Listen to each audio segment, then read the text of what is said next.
거실 창문을 닫으려다 잠깐 멈췄습니다. 장식장 위에 놓인 사진 하나가 눈에 들어왔어요. 비뚤어진 채 놓여 있었는데 언제부터 저랬는지는 몰랐습니다. 가까이 다가가 보니 아버지 양복깃에 빛이 걸려 있었어요. 어머니는 그 옆에서 입꼬리를 조금 올린 채 앉아 있었습니다. 두 분이 나란히 웃는 사진이 많지 않다는 걸 그날 처음 알았어요. 나는 소매 끝으로 유리 표면을 천천히 문질렀습니다. 닦인 자리만 먼저 밝아졌고 나머지는 그대로 흐릿했어요.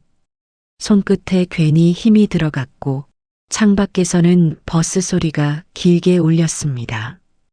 그냥 사진 한 장이었는데 그날 저녁은 좀처럼 그 자리를 떠나기 어려웠어요. 거실 창문을 닫으려다가 장식장 위를 한참 바라봤습니다. 낮 동안 들어온 먼지가 유리 안쪽에 얇게 내려앉아 있었어요.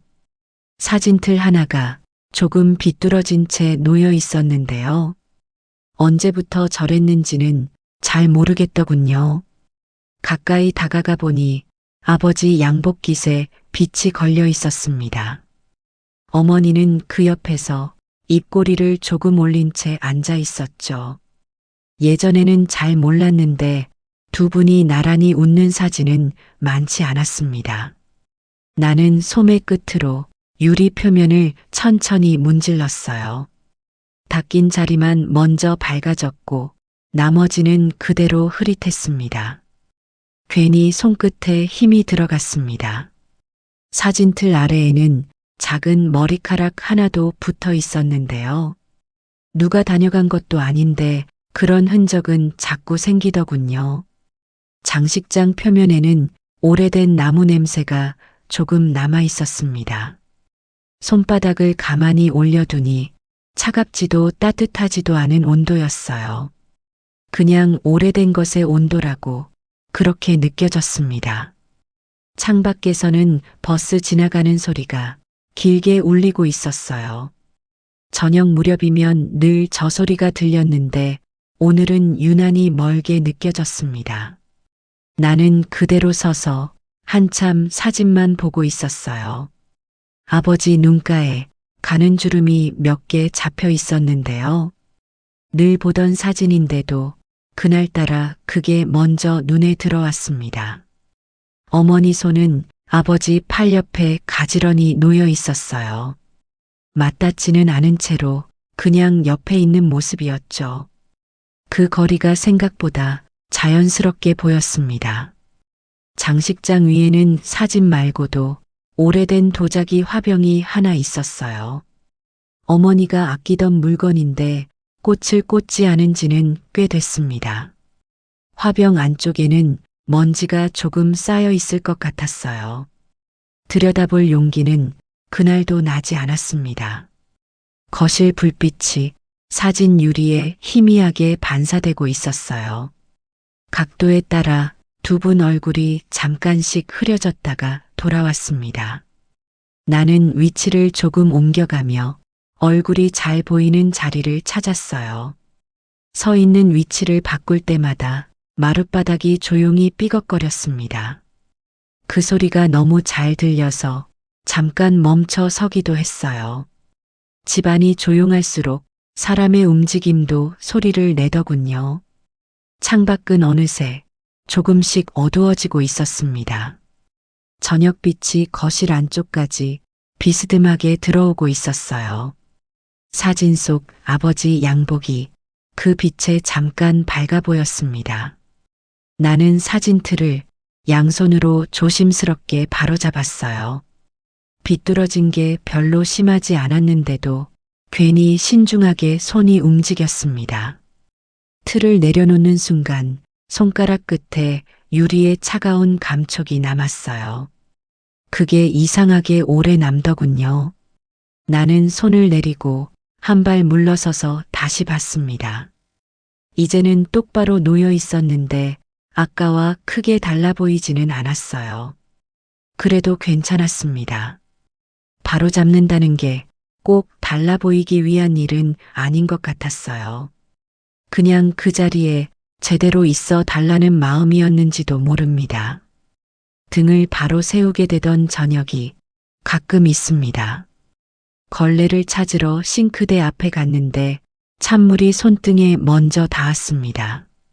수도꼭지를 틀자마자 생각보다 차가운 온도였어요.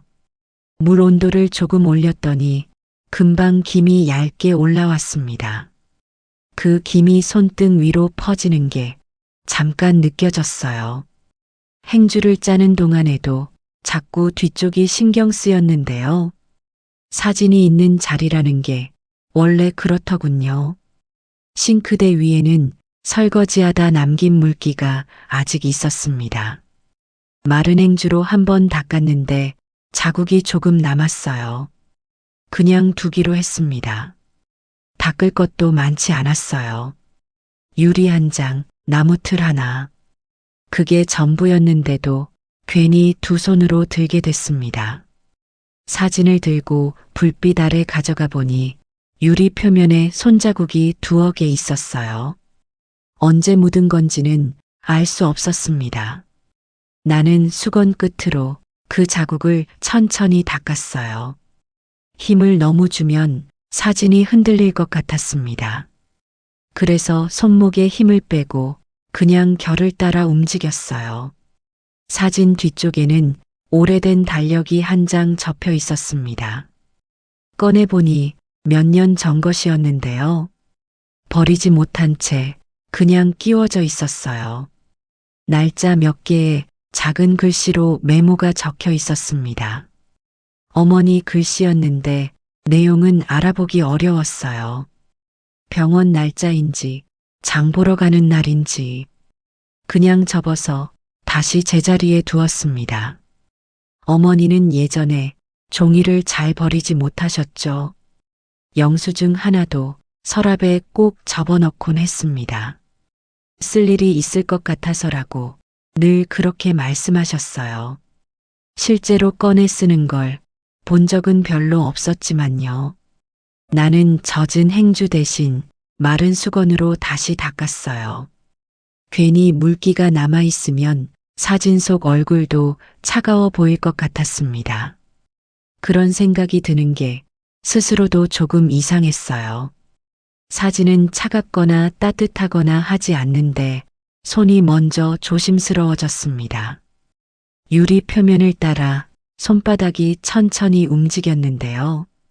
그때마다 미세한 삐걱 소리가 조용히 들려왔습니다. 나무틀이 오래돼서 나는 소리인지 유리가 조금 느슨해진 건지 원인은 몰랐지만 그 소리가 거슬리지는 않았어요. 오히려 조용한 거실에서 그 소리만 작게 들리는 게 익숙했습니다. 수건을 다시 접어 다른 면으로 한 번 더 닦았어요.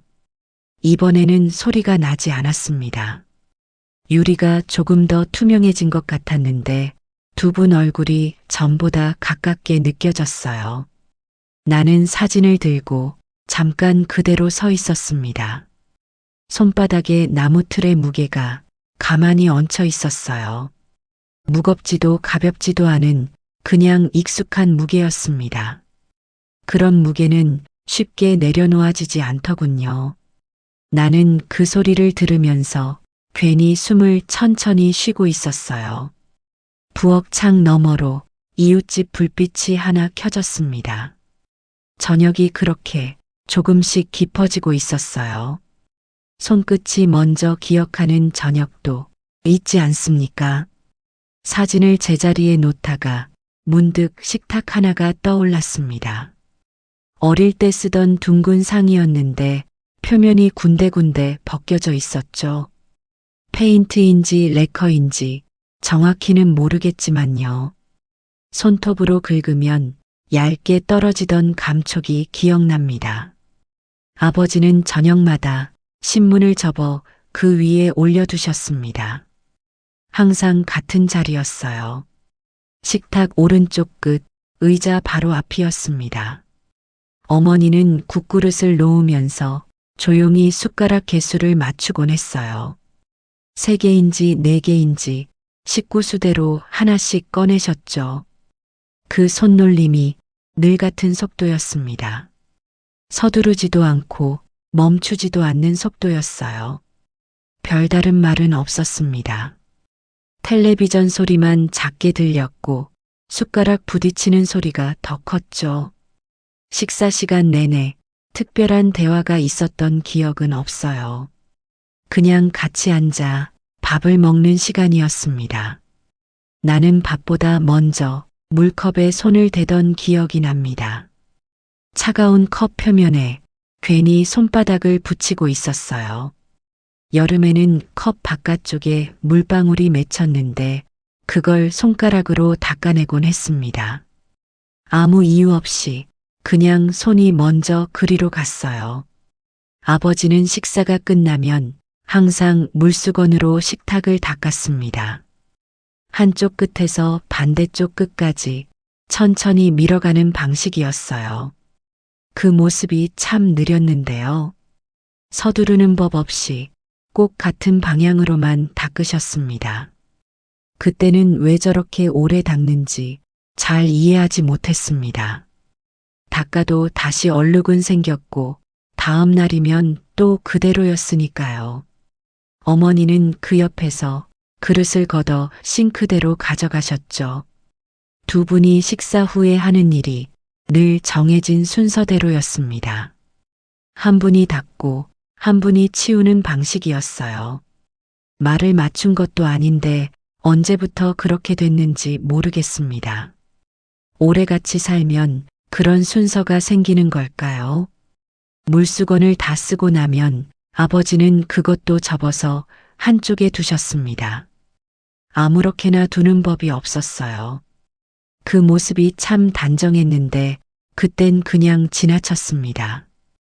오늘은 이상하게 그 손놀림이 떠오르더군요. 사진틀 모서리를 닦다가 괜히 움직임이 느려졌습니다.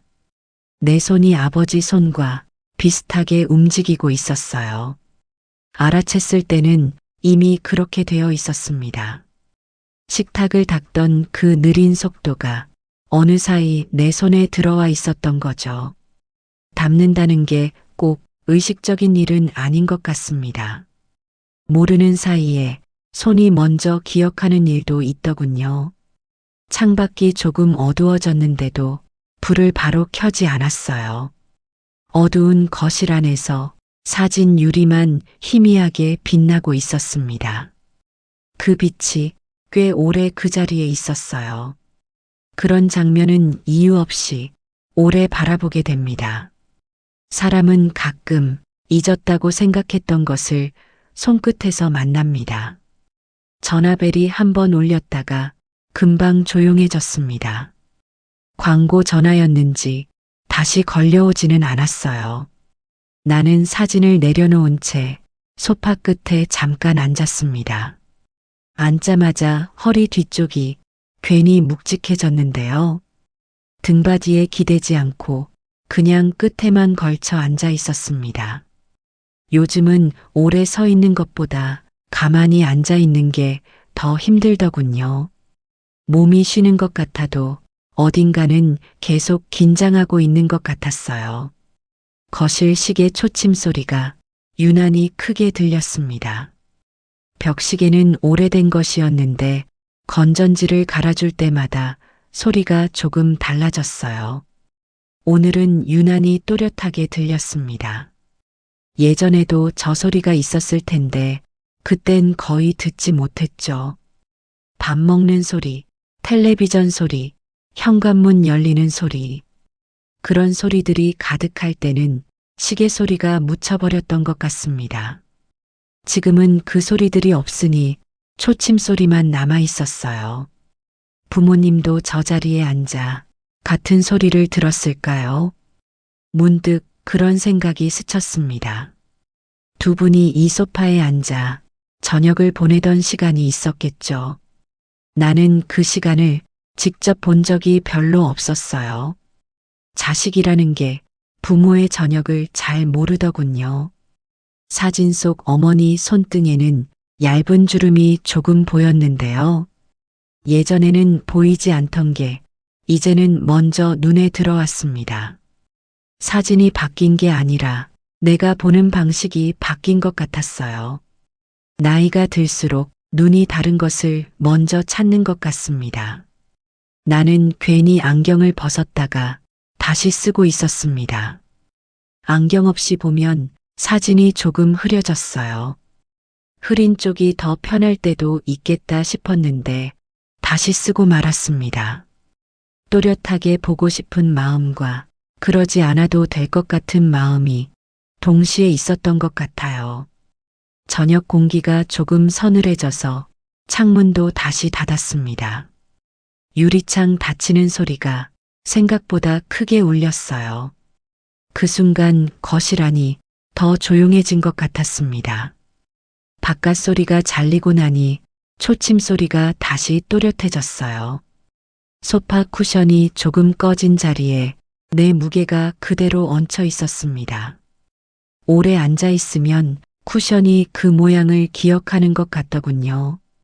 자주 앉던 자리라는 게 그런 식으로도 남는 거겠죠. 사람이 없는 집은 원래 이런 소리가 남는 걸까요? 나는 소파 끝에 앉은 채 한동안 움직이지 않았습니다. 창문 너머로 가로등 하나가 막 켜졌어요. 어두워졌다는 걸 그제야 알았습니다. 시간이 지나가는 걸 소리로 먼저 알게 되는 저녁이 있습니다. 저녁을 간단히 먹고 있는데 동생에게 전화가 왔습니다. 밥을 먹다 받는 전화라 젓가락을 내려놓고 일어섰어요. 별일은 아니었습니다. 주말에 들를 수 있을지 잠깐 물어보는 전화였죠. 나는 괜찮다고 말했는데 동생은 잠시 조용했습니다. 전화기 너머로 텔레비전 소리가 작게 들렸어요. 동생 집 저녁 소리였겠죠. 그러다 갑자기 사진 아직 거기 있지 하고 묻더군요. 무슨 뜻인지 바로 알았습니다. 나는 응 하고 짧게 대답했어요. 동생은 한숨처럼 웃더니 다행이네 하더군요. 그 말이 이상하게 오래 남았습니다. 누가 가져갈 것도 아닌데 우리는 왜 그런 말을 할까요? 있다는 것, 그 자리에 그대로 있다는 것이 확인이 필요한 일이 된 것 같았어요. 전화는 금방 끝났습니다. 통화 시간은 짧았는데 거실은 조금 달라진 것 같았어요. 아까보다 조용한 것도 아닌데 공기가 다른 온도인 것 같았습니다. 나는 밥상으로 돌아갔다가 그냥 부엌에 서 있었어요. 밥이 조금 식어 있었습니다. 다시 먹기 시작했는데 맛보다 온도가 먼저 느껴졌어요. 따뜻했던 게 미지근해지는데 그리 오래 걸리지 않더군요. 나는 물컵을 들고 사진 앞에 다시 섰습니다. 유리 표면에는 아까 닦은 자국이 희미하게 남아 있었죠. 손가락으로 천천히 문질렀는데 지워지지는 않았어요. 닦은 흔적이 또 다른 흔적으로 남아 있었습니다. 괜히 다시 닦고 싶었는데 이번에는 그냥 두게 되더군요. 사진 속 두 사람 얼굴이 조금 흐릿해 보여도 괜찮았습니다. 너무 또렷한 것보다 가끔은 그런 쪽이 마음 편할 때도 있죠. 동생도 지금쯤 저녁을 먹고 있겠지요. 같은 사진을 떠올리면서 다른 식탁에 앉아 있겠죠. 멀리 있어도 같은 것을 마음에 두고 있다는 게 이상하게 든든한 일이기도 합니다. 나는 물컵을 식탁에 내려놓고 다시 소파 쪽으로 걸어갔어요.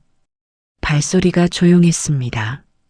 슬리퍼를 신지 않아서 마루 바닥이 발바닥에 직접 닿았어요.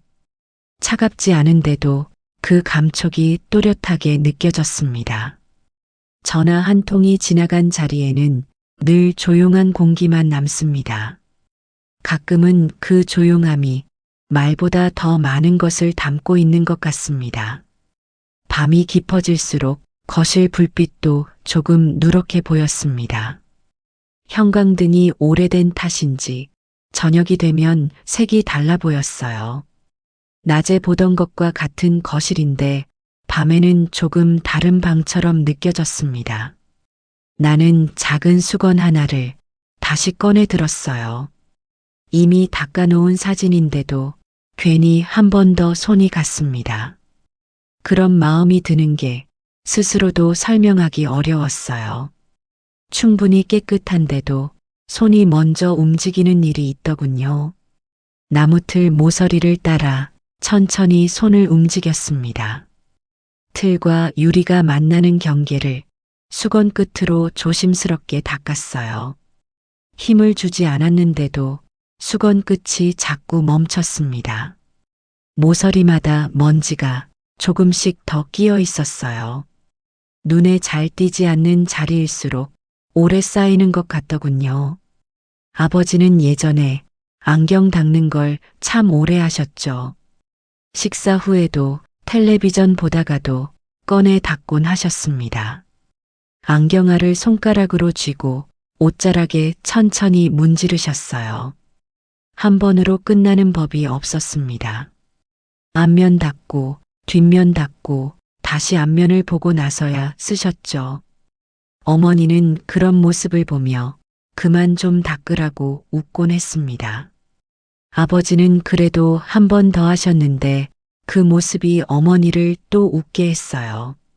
그 장면이 갑자기 떠오르자 괜히 나도 웃음이 났습니다. 아무도 없는 거실인데도 조용히 웃고 있었어요. 웃고 나서 잠깐 멈추게 됐습니다. 아무도 없는 데서 웃는다는 게 조금 이상하기도 하고 그렇게 나쁘지도 않았어요. 사진 속 먼지는 조금만 지나도 다시 내려앉겠지요. 창문을 닫아도 어디선가 들어오는 먼지가 있더군요. 완전히 막을 수는 없는 것 같았습니다. 그래도 사람은 가끔 그런 일을 반복하게 됩니다.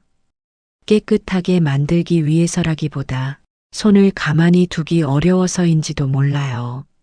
아니면 그냥 그 자리에 오래 있고 싶어서일 수도 있겠죠. 나는 수건을 접어 사진 옆에 조용히 놓았습니다. 수건이 놓인 자리에 작은 주름이 생겼어요. 나무틀 표면이 조금 거칠어서 수건이 잘 밀리지 않았습니다. 그 자리에 그대로 두기로 했어요. 유리 안쪽 두 사람 얼굴은 전보다 조금 밝아 보였습니다. 불빛 각도가 바뀐 건지 내 눈이 달라진 건지는 모르겠어요. 그냥 그렇게 보였습니다. 그런데 이상하게도 마음은 더 조용해지더군요. 손을 움직이는 동안에는 다른 생각이 잘 들지 않았습니다. 그게 좋았던 것 같아요.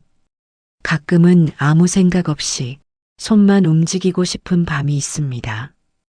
괜히 오래 머물게 되는 밤이 가끔 있습니다. 잘 시간은 지났는데 거실 불을 바로 끄지 못했습니다. 방으로 들어갔다가도 다시 나와 사진을 보게 됐어요. 슬리퍼 소리가 조용한 거실에 작게 울렸습니다. 불빛 아래 놓인 사진은 낮보다 더 오래된 것처럼 보였어요. 낮에는 그냥 익숙한 사진이었는데 밤에는 조금 다르게 느껴졌습니다. 빛의 색이 달라서인지 아니면 내가 더 피곤해서인지 모르겠더군요.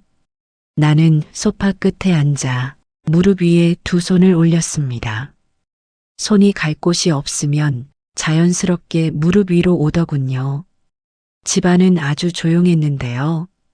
냉장고 돌아가는 소리와 멀리 지나가는 차 소리만 들렸습니다. 그 두 소리가 번갈아 들렸어요.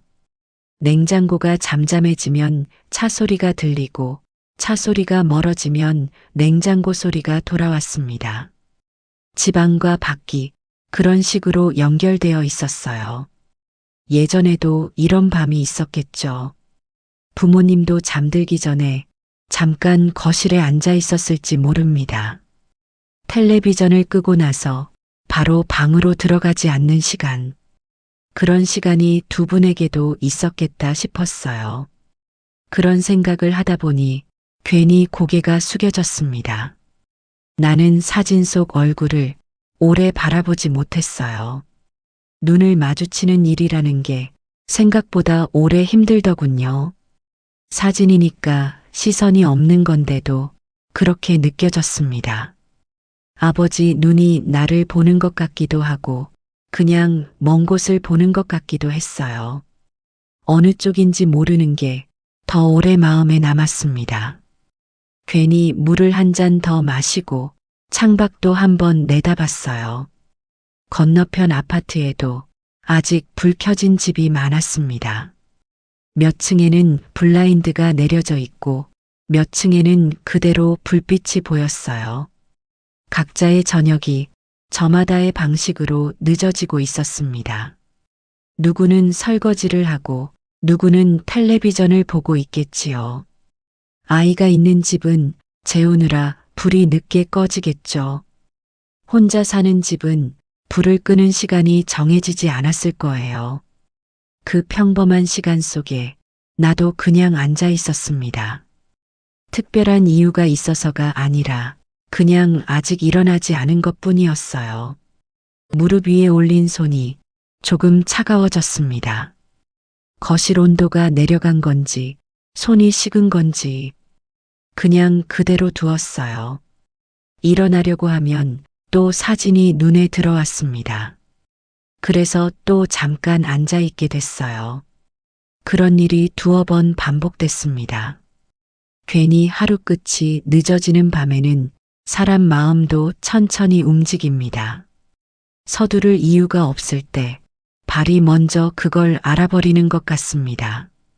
잠들기 전에 거실 불만 하나 남겨두었습니다. 완전히 어둡게 하고 싶지는 않았던 것 같아요. 스위치 앞에 서서 잠깐 그대로 있었습니다. 끄려고 손을 올렸다가 그냥 내렸어요. 작은 불 하나 정도는 켜둬도 괜찮을 것 같았습니다. 사진은 원래 있던 자리에 그대로 놓여 있었어요. 수건도 치우지 않았습니다. 내일 다시 쓰게 될 것 같아서 그냥 옆에 두었죠. 사진 옆에 수건이 놓인 모습이 어색하지 않았어요. 원래 거기 있었던 것처럼 자연스러웠습니다. 나는 방문 앞에 서서 한번 뒤를 돌아봤습니다. 거실 불빛 아래 사진 유리만 희미하게 반짝이고 있었어요. 낮에는 보이지 않던 먼지도 불빛을 받아 조금씩 떠다니고 있었습니다.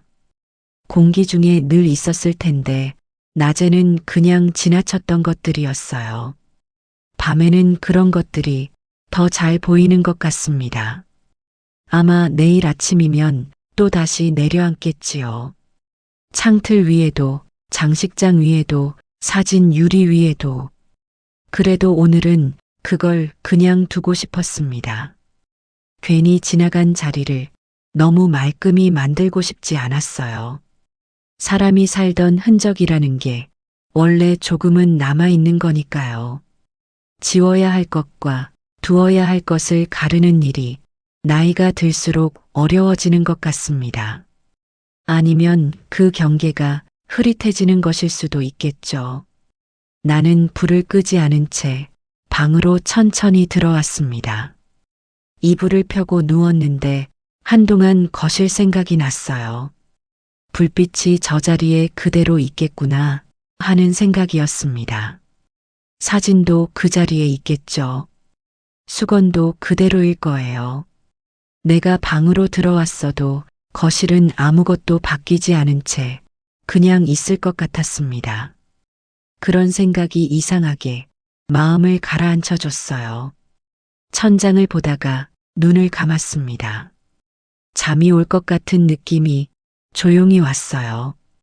서두르지 않아도 되는 밤이었습니다. 누구나 그런 밤 하나쯤은 마음속에 남겨두고 사는 것 같습니다. 오늘 같은 밤이 그런 밤이 되어줄 것 같았어요. 오늘 이 이야기는 거실 한켠에서 시작됐습니다. 특별한 사건은 없었어요. 사진 하나를 닫고 수건을 옆에 두고 불 하나를 켜둔 채 잠자리에 든 그런 저녁이었습니다. 그래도 손끝에 남은 감촉이 있었고 마음속에 오래 머무는 말 한마디가 있었어요. 우리는 가끔 아무 말 없이 지나쳤던 것들을 한참 뒤에야 다시 꺼내봅니다. 식탁을 닦던 손놀림, 사진 옆에 접어둔 달력, 불을 끄지 못한 채 돌아서던 발걸음. 그런 것들이 사실은 아주 오래 마음속에 남아 있었던 거겠죠. 오늘 밤 이 이야기가 당신 마음속 어딘가를 조용히 건드렸으면 좋겠습니다. 서두르지 않아도 되는 밤이 가끔은 있어도 괜찮습니다. 오늘도 조용히 머물러 주셔서 고맙습니다. 다음 밤에도 이 자리에서 만나요.